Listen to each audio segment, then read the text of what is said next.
Hi everybody, I'm Chef Gail Sokol and welcome to my kitchen. Today we're making sourdough pizza. And I'd like you to come on over and meet the yeastinator. All right, and the yeastinator is about 15 years old. I'm gonna take off my rubber band. Look at this gorgeous thing. Look at him or her. If you recall from my other sourdough video, I have 3 sourdoughs in my refrigerator at any one time, and the yeastinator, or the yeastinator, is 15 years old, okay? So you can actually maintain a starter for almost ever. So what we're gonna do first is I'm going to take a large bowl and I'm gonna put about 70-degree water. If you don't have a thermometer, just put your finger in it and say, yeah, it's sort of cool. 70 degrees is sort of cool. You don't want it that warm. And you want the yeastinator or your sourdough starter, whatever you use, you want it to be nice and bubbly. If you saw the yeastinator has been fed and should be used between 12 and 15 hours after its last feed. So you want to sort of plan that out because you still want it bubbly by the time you use it for your recipe. So I like to put the water in first, then the starter. So I'm putting in 1 1/3 cups of 70-degree water. And I'm going to measure out 1 cup and 1 tablespoon of the yeastinator. And I'm going to use a wooden spoon for that. And you can hear it sounds like bubble paper. It's really popping and cracking, all right? And you want to make sure that you save. I got so excited I took too much out. So you want to make sure that you save the yeastinator. You want to make sure that you save. I usually save 2 cups of my starter at any one time and put it in my fridge. If you want, you can actually save more, but I usually save about that. And I took a tablespoon, because it's a cup and a tablespoon of whatever starter you're using. Some starters are a little bit more flowy, you know, more viscous, and some are more, you know, fluid. So we're going to take this gorgeousness from my wooden spoon, and I'm going to pour it right into my water. All right, pour it right into the water. This is super easy to do. You can do it in the mixer if you want, but I'm doing it by hand. Super easy. All right. Next, I'm going to add 3 tablespoons of olive oil. All right, I'm just going to add that right in there. I'm going to add, believe it or not, just to give it a little something extra, to give it a little boost of energy, I'm going to add a 1/2 teaspoon of instant or fast-rising yeast. Now, yeast sometimes can be hard to find. If you can't find it, don't worry about it. But instant yeast, instant active yeast or fast-rising, you add right into your ingredients. And I'm going to mix that up a bit. And it doesn't look like anything exciting right now. And now I'm going to add 3 1/4 cups, and I want to make sure I'm giving that to you right, bread flour. So 3 1/4 cups of bread flour. Bread flour has a slightly higher protein content. So it'll form gluten-forming proteins more than something, let's say, like cake flour or pastry flour. So come on over here for a second. I want to show you. Give it a second. You're going to use your wooden spoon. I really recommend a wooden spoon. Don't stick your hands in it yet. I know some people love to stick their hands in dough, especially kids. But don't do it just yet. Wait till everything gets absorbed by the flour, all the liquid, the water, the starter, and they all sort of get a little acclimated to each other. I like to say jiggy with each other. They just sort of blend. And it looks sort of coarse and sort of like a scraggly dog. This is good. This is exactly what you want it to be. So if you don't want to put it on a work surface, you don't have to. But what I'm going to do is I have a work surface here, and I'm going to take what I call, and this is called a bowl scraper because it's malleable, and I'm going to clean off my wooden spoon. Now the one thing you may say, oh my gosh, Chef Gail, you forgot to put in the salt. I did not forget to put in the salt because the salt doesn't go in just yet. You'll see. See how scruffy this looks? Well, I'm gonna dump it onto my work surface, all right? And I'm gonna sort of clean my bowl. I'm gonna get my bowl in the sink for a second. Oops. All right? And what I'm going to do is I'm going to take my bowl scraper or my bench scraper. You can even use your bowl scraper as well.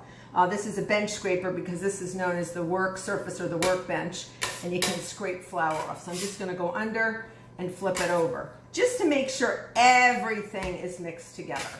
And it looks very shaggy, all right? At this point, it's really not mixed super well, and I'm gonna leave it for about 5 minutes, and this is known as an autolyse. So I have 2 1/4 teaspoons of kosher salt. And I like kosher salt in this. If you only have table salt, it's fine. But I'm leaving that. I'm not putting them together yet. So what you want to do is, this is very important, this autolyse. This is sort of a rest by itself. It's a German word, and you're just leaving it by itself. You can cover it with a kitchen towel. I'm going to leave it only for about 5 minutes, and autolyse can be up to 10 or 20 minutes. And what you want to do is, you want to leave it so that the flour hydrates, and that's when gluten forms. So gluten really doesn't form, that stretchy web of fibers, the protein fibers. They don't form until the flour, the proteins in the flour hit water. And they have hit the water, but it takes them a little time to get their acts together. So I'm just going to take this plastic wrap and just put it over very gently and let it do its magic. And you're going to see what happens once we add our salt after. The salt is super important because it's going to add extensibility. That's a word that bakers use, and it actually allows the dough to sort of be pulled and not be like a rubber band, but it does give it an elasticity. It also controls fermentation so that our yeast and the yeast that we have in our sourdough, and mine is a wild yeast, doesn't go nuts and go crazy, fermenting everything in its site, in its path for this bread. So we want to make sure that we control fermentation and we actually add great flavor with the salt. So while I'm waiting for this for 2 seconds, I'm just going to wash out my bowl, okay? Because we're going to need this bowl. We are actually going to be using it to allow our dough to rise. Now, I want to show you something. If you want to come on over here to my sink, I know it's crazy you're watching me with my sink, but if you go in, I'm going to show you a little tip on how to clean this. If you can see inside, just go around with your bowl scraper and clean that off. Go all the way around, and you can actually just sort of clean that off. Cleans off in 2 shakes of a lamb's tail. And then you can actually clean it off super well after that. All right? I like to do that because I always like to help my dough rise in a bowl that's nice and clean. And then I'm going to rub a little olive oil over the surface, or you can spray it with nonstick cooking spray, your choice. And this doesn't rise for that long. Remember, we have our yeast from our sourdough, and that's a combination. If you are using your sourdough starter, and I expect you are, you're going to be using a combination of yeast and the bacteria. So it's going to give this sourdough a little something extra, because that bacteria is going to add that beautiful lactic and acetic acids and give that little, sort of a little sour quality, a little something extra. All right. All right, so my bowl is nice and clean. Ta-da! I'm going to drain it out and I'm going to dry it. And then I'm going to put some oil in it. And again, I'm talking to you. I'm not wasting your time. I'm actually allowing my dough to absorb all that water during that autolyse. I'm going to take one more. All right, I'm going to get rid of my baby. And you want to make sure, don't throw all your sourdough starter out. Reminder, warning, warning, keep 2 cups of it if you want in a clean, airtight container and date it and label it and make sure you use it often. You can watch my video for pancakes, sourdough pancakes. It's amazing. All right, so I'm going to take a little bit of oil. I'm just going to put it in here on the bottom. Any type of oil you want, and I'm just going to sort of go around here, okay, with a paper towel, and we're done. Now let's go back to our dough. Watch this. I'm going to take this off. Doesn't look any different, right? Well, we don't expect it to. But it's still soft, still looks like a scraggly dog, and it's still sort of wet. I'm going to add my 2 1/4 teaspoons of salt. My kosher salt, I'm just going to add it on the top. You can, again, you can do this in a mixer if you want. And I'm going to take my bench scraper and I'm going to sort of flip it over and get that in there. And it's very wet right now. Don't add any flour. If you notice, I add no flour. Because I used to add flour years ago when I started baking, and my breads were all very dry. That is the best tip I can tell you. I know it seems really sticky now. Watch, it's going to transform. So I'm feeling my salt. So I want to get that in there before I show you what I like to do to really develop the gluten. Mixing develops gluten. Manipulating your dough develops gluten. That's why when we make a pie crust, we don't manipulate our dough. We tell you not to overmix.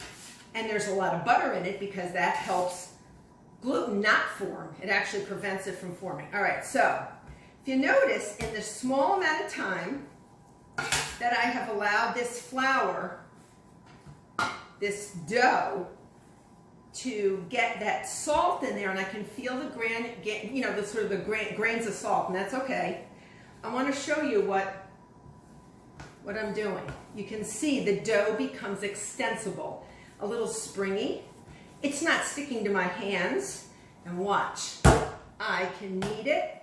All right, I love to do this because I develop my gluten this way. All right, just make sure that you don't drop it on the floor. I did that once. It's like it went over my shoulder. So make sure you just do this maybe a couple minutes, and you can actually feel the difference. The dough feels soft.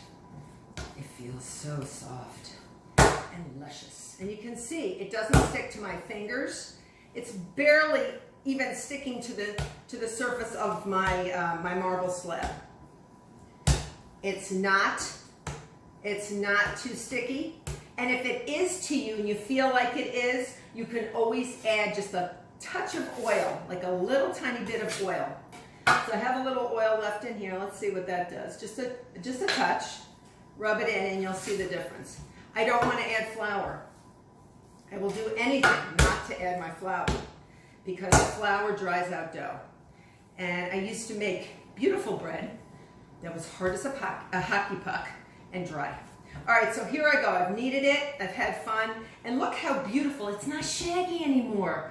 Like that, almost looks like a shaggy dog in the bowl. And it doesn't look like that anymore. It's beautiful. We've oiled our bowl. I'm going to give it a little shush underneath.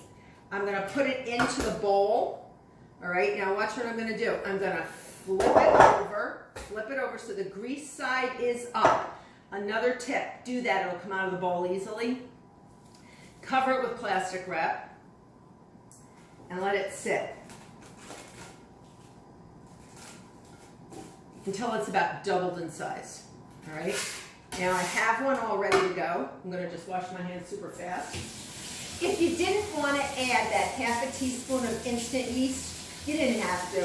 I just wanted to give it a little, just a little, you know, something extra, a little boost of energy, so that I don't have to wait for my pizza for that long. All right, and if you wanted to push it, you can actually do it very quickly. You don't even have to let it rise for an hour or whatever. Just let it rise until it's doubled. Now I have one that's already risen. I'm going to leave this here so we can show you the difference. All right, see the difference? Look at that. Look at that. You see the difference?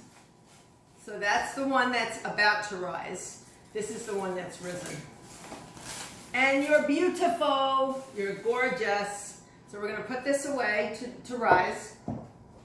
Now I I have preheated my oven, and you're saying, well, wait a minute, you're not ready really for pizza yet. I like to par bake or partially bake my pizza crust first. I get a crisper bottom, and I do have a pizza stone. All right, so the pizza stone's been in there for about an hour, and I have my oven. Everyone's oven is different. This oven is going to be at 550 degrees. That's a hot oven. But if you look at professional pizza makers, they usually have an oven between 800 and over 1,000 degrees. So this is my little home oven, and this is what I'm going to do with it. So I have my peel. That's my pizza peel. Some people have wooden ones. Some people have different types. I am going to, this is my dough, and look how beautiful that is. Oh, it feels so good. When dough feels nice, it just has that, it's full of, you can see it's full of bubbles, and it's just bubbly, and it's going to be beautiful and light, but also crispy and crunchy, just like a pizza should be. Cornmeal, little ball bearings that are going to help shush your pizza right off of this peel onto my stone. All right, so here I go. Here's my ball bearings, and I'm going to form the dough right on here. If you're not brave enough to do this, what I recommend you do is get either a piece of parchment, put it over here, and then put cornmeal on top of the parchment, and then you can shush it into the oven, and then sometimes after it's baked for a few minutes, you can actually get the parchment off. If you don't want to do that, just do it in a greased pizza pan. No problem. So what I'm going to do, I'm going to take this out, and you can see how beautiful that is. This will make one big pizza, or you can actually make several little ones. I'm just going to take my fingers and any little bits of oil that I have left over from my dough, and you can actually hear, you can actually see little bits of carbon dioxide bubbles. And you want to cover the pan with the dough, not the pan, the peel. The peel, and you can make it as thin or as thick as you want. Everyone's got their own way of doing it, but I love doing this. Sometimes I make individual ones, and I actually grill them outside. Par bake them. So this would be about 5 minutes, and once it's at 5 minutes, you take it out, and then you're going to put your toppings on. All right, one quick rinse, and then I'm going to the oven, and I'm going to par bake for about 5 minutes, just till it gets nice and puffy, and you're ready to go. All right, here I go.